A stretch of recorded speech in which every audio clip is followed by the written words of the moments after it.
2.5 महीने तक, यानी जब माता के गर्भ में होता है, शुरुआत से लेकर 2.5 महीने तक मशान जो है वो उस बच्चे पर अपनी निगाहें जमा के रखता है, उसको खराब करने की कोशिश करता है, मारने की कोशिश करता है। जब बच्चा गर्भ से बाहर आ जाता है और उसके बाद अगर किसी बच्चे को मशान लगता है, तो जब तक बच्चा 2.5 साल का नहीं होता उसके बीच में वो उसको हर संभव प्रयास करता है, परेशान करने का, मारने का प्रयास करता है। तो मैंने मशान के बारे में आपको बताया था कि मशान कैसे गर्भ को नष्ट कर देता है, कैसे ये मशान लग जाते हैं। जिस प्रकार से लड्डू की खाने की महक होती है इंसानों के लिए, उसी प्रकार से जब किसी माता के गर्भ में कोई बच्चा जन्म लेता है, यानी गर्भ में जब आता है, तो उसकी जो महक होती है वो इनको आकर्षित करती है। और आज मैं आपको बताने जा रहा हूं कि छोटे बच्चे पर मशान होने के क्या क्या लक्षण होते हैं। आज बहुत सारे ऐसे केसेस मेरे पास आए हुए हैं जिसमें किसी बच्चे ने जन्म लिया, उसके बाद वो 3 महीने का, 4 महीने का है और उसके ऊपर मशान हावी हो गया, किसी ने छोड़ दिया या फिर वो आकर्षित होकर उस बच्चे पर आ गया।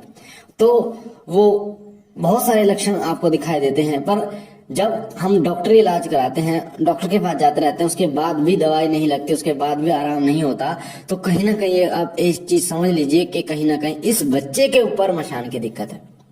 क्योंकि जब मशान होता है तो वो आपके बच्चे पर दवाई नहीं लगने देता, और ऐसे कुछ लक्षण जो आपको देखने को मिलते हैं उस समय पर अगर आप उन लक्षणों को समझ जाते हैं तो आप ये समझ जाएंगे कि इस बच्चे पर मशान है, और आप फिर उसके एक अच्छे भगत, अच्छे साधक, एक अच्छे तांत्रिक पर आप उसे दिखाएंगे तो बहुत जल्दी वो ठीक हो जाएगा, बच्चा बहुत जल्दी ठीक हो जाएगा। एक बच्चे पे मैंने मशान के बारे में बताया, मशान था, जैसे ही उसको तुरंत हटाया वैसे ही तुरंत बच्चे में आराम पड़ गया। तो पहले मैं आपको लक्षण बता देता हूँ कि लक्षण क्या है, और उसके बाद मैं आपको बताऊंगा कि इलाज के बारे में, कि इलाज आप किस तरीके से इसका कर सकते हैं। सबसे पहला लक्षण होता है कि जब बच्चे के ऊपर मशान होता है तो बच्चा माँ का दूध नहीं पीता, माँ का दूध नहीं पीता, दूध में लगेगा ही नहीं।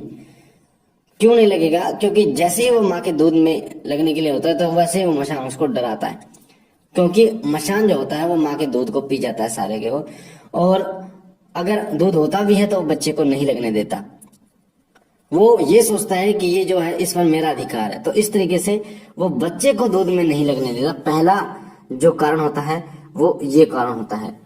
दूसरा कारण होता है, दूसरा लक्षण होता है मशान होने का, कि वो रात को रोएगा, इतना रोएगा, इतना रोएगा कि उसका गला भी बैठ जाएगा। इस चीज पर आप ध्यान देना, चुप नहीं होगा, कैसे भी आप कर लो चुप नहीं होगा, उसके गला बैठ जाएगा पर वो चुप नहीं होगा रोते रोते।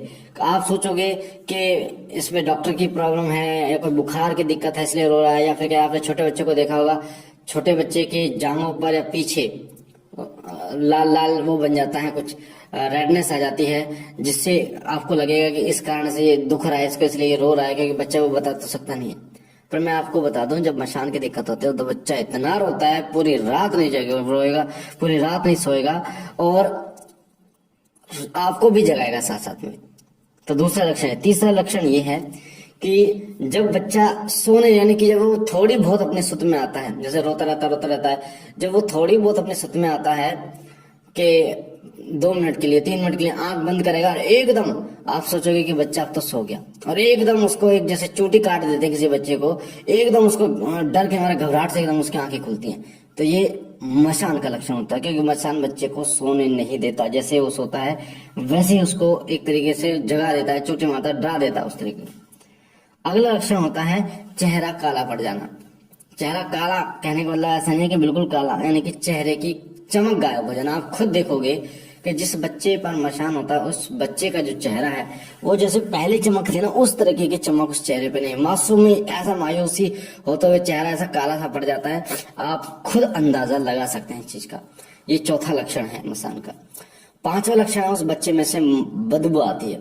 कितने नहला दो पर फिर भी उस बच्चे में से बदबू आएगी जिसमें मशान होगा, उसमें बच्चे में से बदबू आएगी। आपको ऐसा लगेगा कमरे में कुछ है जो बदबूदार चीज, पर ऐसा नहीं है, बच्चे में से ही बदबू आते, तो उसका मतलब उसके ऊपर मशान की दिक्कत है। अगला लक्षण है बच्चा एक तरफ ही देखता है, मतलब एक ही तरफ देखेगा बच्चा। आप खूब उससे बात करने की कोशिश करोगे, खूब उससे खिलौने से उसे खिलाने की कोशिश करोगे, पर वो एक ही तरफ देखेगा। ऊपर देखेगा तो ऊपर ही देखता रहेगा, साइड में देखेगा तो साइड में देखता रहेगा।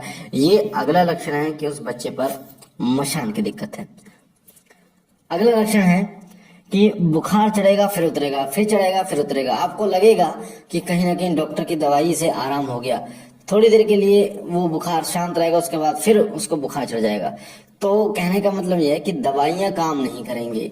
थोड़ा सा आपको बहकाने के लिए आपको ऐसा लगेगा कि थोड़ा सा आराम मिल रहा है, फिर आप डॉक्टर के चक्कर काटोगे, पर इसमें मशान क्या करता है, आपके पैसे की बर्बादी करता है, आपको परेशानी नहीं। उस बच्चे पर जब रहता है ना, तो पूरे घर को वो अपनी उंगली पर मन्ना चाह के रखता है, एक तरीके से पैसे से लेकर, शरीर से लेकर और भागा दौड़ी से लेकर हर चीज में।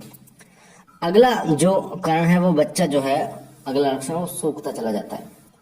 बच्चा सूखेगा, दूध नहीं पिएगा, सूखेगा, धीरे धीरे सूखता चला जाएगा। तो ये मसान के ही लक्षण होते हैं, ये मसान के लक्षण होते हैं जो मैंने आपको बताए हैं। और एक लक्षण और मैं आपको बता दूं जो आपको आपकी आंखों के सामने देखने को मिलेगा।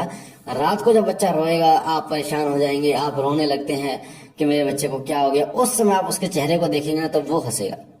आप रोएंगे तो वो हंसेगा। यानी मसान जो है, जब आप परेशान होते हैं तब वो उसको प्रसन्नता मिलती है। तो ये सारे लक्षण जो हैं ये मसान के लक्षण हैं। ध्यान देना। देखिए, मैं आपको कोई भी अंधविश्वास की चीजें नहीं बताता। आप भी पढ़े लिखे हैं, हम भी पढ़े लिखे हैं और समाज भी पढ़ा लिखा है, पर इन चीजों को नकारा नहीं जा सकता। जिस प्रकार से भगवान को नकारा नहीं जा सकता, उसी प्रकार से भूत प्रेत को भी नकारा नहीं जा सकता। ये जब आ जाते हैं, क्योंकि जिस पर बीतती है ना उसको पता होता है। मेरे पास इतने केस आते हैं, तो जब वो लोग विश्वास नहीं करते और जब एकदम जैसे वो पहले उस बच्चे की हालत थी, जब उसको हटाया जाता है ना, जब उसकी हालत होती है, तो उनको विश्वास आता है कि बच्चा पहले से बहुत अच्छा हो गया, जबकि किसी डॉक्टर के पास नहीं गए। तो ये जो प्रेतों की, भूत प्रेत मशान की जो परेशानियां होती हैं, जब इनको हटाया जाता है तो एकदम बच्चे में आराम दिखना शुरू हो जाता है। अब कई जो पिछली वीडियो मैंने डाली थी, मशान कैसे बच्चे को, गर्भ को नष्ट कर देता है, तो कई लोगों ने कमेंट किया था कि इसका उपाय बताइए। देखिए, मैं आपको बता दूं, उपाय इसका जो होता है, मशान जो है या फिर कई ऐसी शक्तियां होती हैं, जैसे मरघट काली हुई, मशान हुई, और भी ऐसी शक्तियां। इन शक्तियों को ऐसा नहीं है कि आप बांध दोगे। इन शक्तियों के, इनको एक चीज किया जा सकता है, इनका विदाई की जा सकती है, इनको हटाया जाता है और इनका भोग प्रसाद आप दे के इनको आप हटा दीजिए। क्योंकि ये एक ऐसी चीज होती है मशान, जो हर जगह आ जा सकती है, इसकी रोक टोक नहीं होती कहीं भी। मशान एक बच्चा होता है, तो ये मंदिर में भी चला जाता है, यानी देव स्थानों पर भी इसकी कोई रोक टोक नहीं होती, ध्यान रखना चीज की। तो इसका जो है वो भोग प्रसाद देकर इसको विदा किया जाता है। इसको विदा यानी कि उस शरीर से हटा दिया जाता है, तो उस बच्चे को आराम मिल जाता है, फिर ये उस बच्चे के शरीर पर नहीं आता। अगर कोई भेज भी रहा है तो भी उस बच्चे पर तो नहीं आएगा। तो ऐसा नहीं है कि आप स्वयं इसका उपाय कर सकते हैं, ये मैं नहीं कह रहा। क्योंकि मशानों में एक आता है बुलाकी मशान, जो मशानों में ही कहा इनकी गिनती होती है ये, और मशान जो है इसी के साथ चलते हैं। तो मैं अभी नेक्स्ट वीडियो में आपको मैं उसका उतारा बताऊंगा बुलाकी मशान का। यानी कोई भी मशान हो तो उस उतारे को अगर आप करते हैं, मशान में वही आता है, और तो वो शांत हो जाएगा, उस बच्चे को छोड़कर चला जाएगा और फिर कभी नहीं आएगा। तो अगली वीडियो का इंतजार कीजिए, अगली वीडियो में आपको वही बताने वाला हूँ। तो मुझे आशा है ये जानकारी आपको पसंद आई होगी। अगर आप पहली बार हमारे चैनल पे हैं तो चैनल को सब्सक्राइब कीजिए, वीडियो के नीचे जो लाल कलर का बटन है, साथ ही बेल आइकन को दबाइए, घंटे के निशान